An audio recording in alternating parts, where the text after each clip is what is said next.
امریکی صدر ٹرمپ ابھی UN جنرل اسمبلی سے خطاب کر رہے تھے. 3-4 نقطے جو ان کی تقریر تو کافی لمبی تھی, اس میں گرین انرجی کے خلاف انہوں نے کافی ٹائم لگایا ہے, لندن کے میئر کے خلاف بھی انہوں نے بولنا پسند کیا اس کے اندر. لیکن جو 3-4 نقطے ہیں وہ جنگ بند کروانے والے, جو 6-7 جنگوں کو وہ دہراتے ہیں, اس میں پاکستان اور انڈیا کو نہیں بھولے. اور آج دوبارہ انہوں نے کہا کہ میں نے پاکستان اور انڈیا کی جنگ بند کروائی. ابراہیم اکارڈ کا بھی ذکر کیا ہے, جو دوحہ اٹیک کے بعد اس کا آگے بڑھانا ایک معجزے سے کم نہیں ہوگا. روس سے تیل خریدنے کے حوالے سے انہوں نے یورپ, چائنا اور انڈیا کا نام لے کر تنقید کی کہ یہ یوکرین وار کو فیسیلیٹیٹ کر رہا ہے انڈیا. ایرانین جو نیوکلیئر پروگرام کے اوپر اٹیک ہے, وہاں پر ایک بہت ہی مناسب طریقہ نہیں ہے وہ. ان کے جو جنرلز وغیرہ یا ان کی ملٹری لیڈرز وغیرہ جو ایران اسرائیل جنگ کے اندر جن کی شہادت ہوئی, انہوں نے کہا وہ لوگ اب اس دنیا میں نہیں ہیں. لیکن ساتھ انہوں نے بتایا کہ انہوں نے 30,000 پاؤنڈ وزنی بم گرائے 14, جس سے نیوکلیئر پروگرام ایران کا مکمل طور پر تباہ ہو گیا اور وہ دوبارہ بھی اس کی کبھی اجازت نہیں دیں گے. فلسطینی ریاست کو تسلیم کرنے کے حوالے سے ان کا جواب جو تھا وہ زیادہ سخت تھا. وہ انہوں نے کہا کہ یہ حماس کو انعام دینے کے مترادف ہوگا, اور وہاں سے جو ان کے پاس اسرائیلی قیدی ہیں ان کی رہائی کا بھی مطالبہ کیا غیر مشروط طور پر. تو آج کے پروگرام میں ان 3-4 ایشوز کو لے کر آگے بڑھیں گے. ہمارے ساتھ جو اسٹوڈیوز میں شرکا ہیں, خرم دستگیر صاحب ہیں, سینئر رہنما PMI لینس سے, مصطفیٰ نواز کھوکر صاحب ہیں, سینئر سیاستدان ہیں, اور ایئر وائس مارشل اعجاز محمود صاحب ہیں, دفاعی تجزیہ نگار ہیں, اور اس کے علاوہ ڈاکٹر جمیل احمد خان فارمر ایمبیسڈر ہمارے ساتھ ہیں. سب کو پروگرام میں خوش آمدید کہتے ہیں. جنگ بند کروانے کے حوالے سے جو ان کا سٹیٹمنٹ ہے, پہلے وہی سنتے ہیں کہ ٹرمپ نے کیا بولا اور پھر گفتگو کا آغاز کرتے ہیں. دکھائیے گا جی.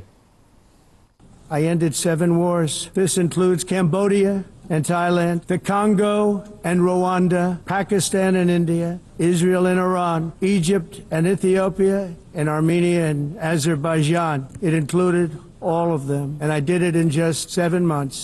And sadly, in all cases, the United Nations did not even try to help in any of them. I ended 7 wars, dealt with the leaders of each and every one of these countries, and never even received a phone call from the United Nations offering to help. وہ کہہ رہے ہیں کہ اس UN کی ضرورت کیا ہے, اس United nations کی, یہ سارا کام تو میں نے کیا, اگر ان کو لیڈرشپ چاہیے تو میں ان کو لیڈرشپ پرووائڈ کر سکتا ہوں.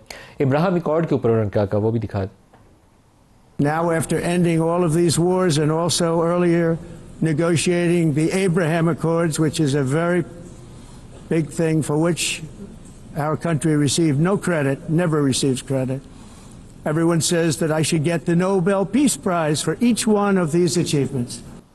جی خرم صاحب آپ سے آغاز کروں گا. 2-3 درجن دفعہ ہو چکا ہے پاکستان انڈیا جنگ بند کرانے کا. آج یونائٹڈ نیشنز کے اندر جا کے بھی نہیں بھولے, وہاں پہ بھی یاد رکھا. میرا خیال تھا وہ 6-0 جو ہمارے آج کل وہ کھلاڑی نہیں کرتے 6 اور 0, وہ بھی شاید کریں گے, لیکن وہ نہیں کیا انہوں نے. نہیں, صدر ٹرمپ نے تو 7-0 کہا. 7-0 کہہ دیا ہوا, تو ان کی یہ بھی مہربانی ہے. لیکن جو لوگ کاؤنٹ کر رہے ہیں غالباً اب یہ 41ویں دفعہ ہے کہ انہوں نے پاکستان انڈیا کی جنگ ختم کرانے کا کریڈٹ لیا ہے, اور درست کریڈٹ لیا ہے.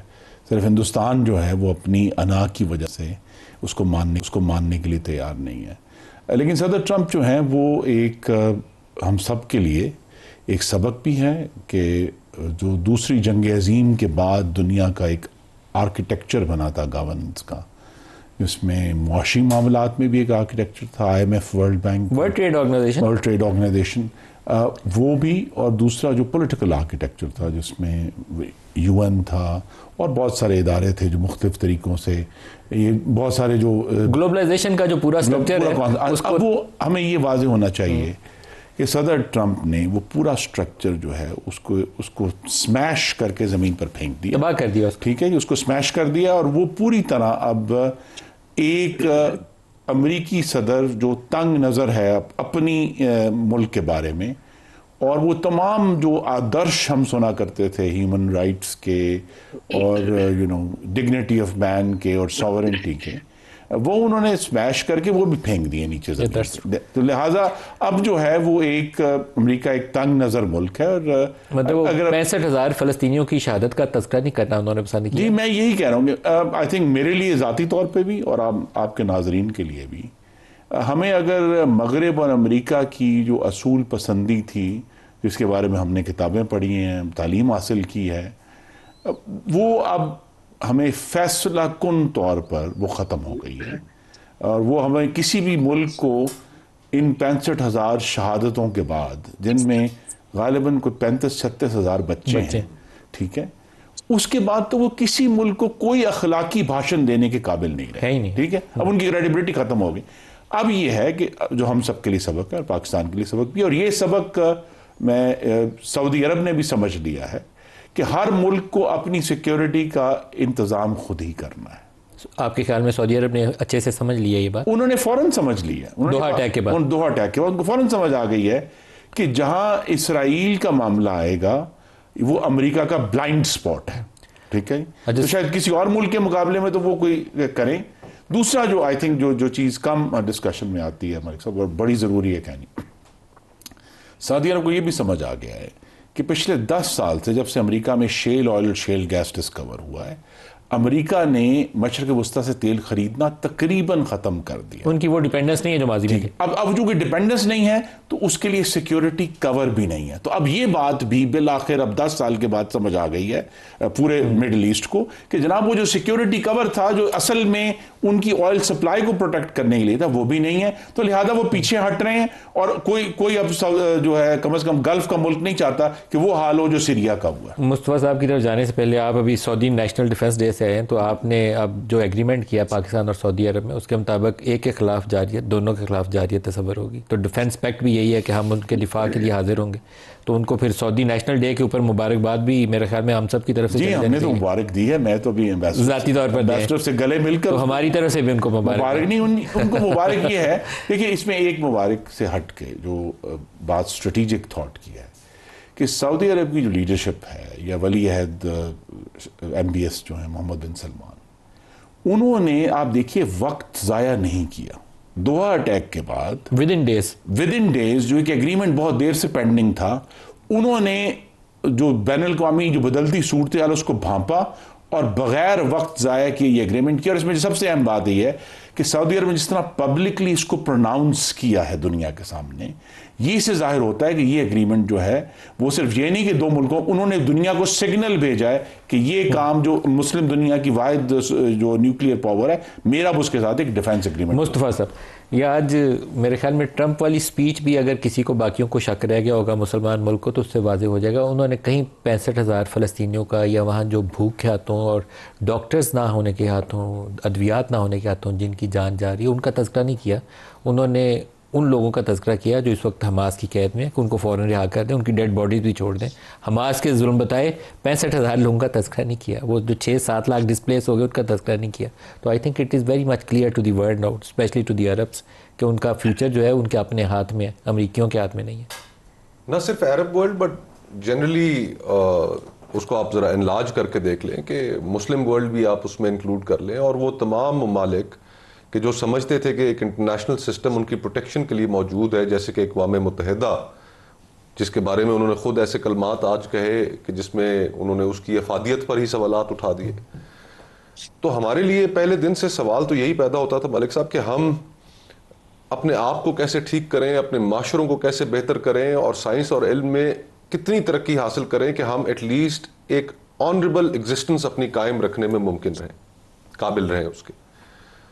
یہ بھی ایک بدقسمتی ہے کہ ہم جتنے مسلمان ممالک ہیں ہماری اس طرح کی ٹیکنالوجی کی طرف, انوویشن کی طرف, ہماری معیشتیں وہ اس ڈائریکشن میں فوکسڈ ہی نہیں ہیں. ہمارے زیادہ تر اندرونی تمام مسلمان ممالک میں جھگڑے سیاسی ہیں, بادشاہتیں قائم ہیں, اور جن کے پاس بے پناہ دولت بھی ہے وہ بھی کوئی ایسا مقام نہیں حاصل کر سکے کہ جو مقام انہیں اس فائدے کی وجہ سے بیشتر جو یہ مسلمان ممالک ہیں انہوں نے اسرائیلی سافٹ ویئرز خریدے ہوئے ہیں جسے اپنے لوگوں کے اوپر سپائی کرتے ہیں.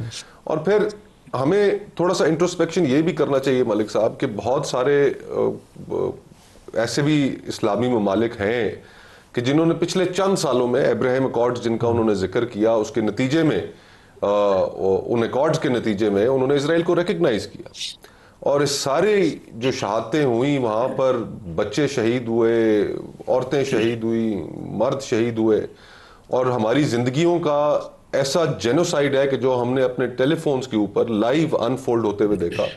ان کے اندر اتنی ہمت نہیں ہوئی کہ اس کے سفیر کو بلا کے احتجاج کر لیں یا ان سے اپنے تعلقات منقطع کر لیں.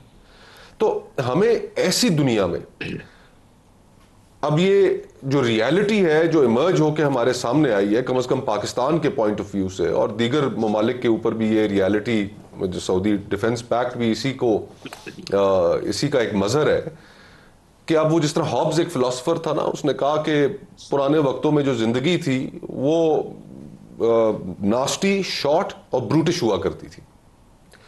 آج ہم اسی دنیا کی جانب چلے گئے ہیں کہ جو شارٹ تو شاید نہ ہو لیکن ناسٹی اور بروٹش ضرور ہو گئی ہے, کہ جس کے اندر اگر کسی ملک کو اپنا تحفظ کرنا ہے تو اس کی سب سے بڑی تحفظ کی جو گارنٹی ہے وہ نیوکلیئر کیپیبلٹی ہو گئی ہے.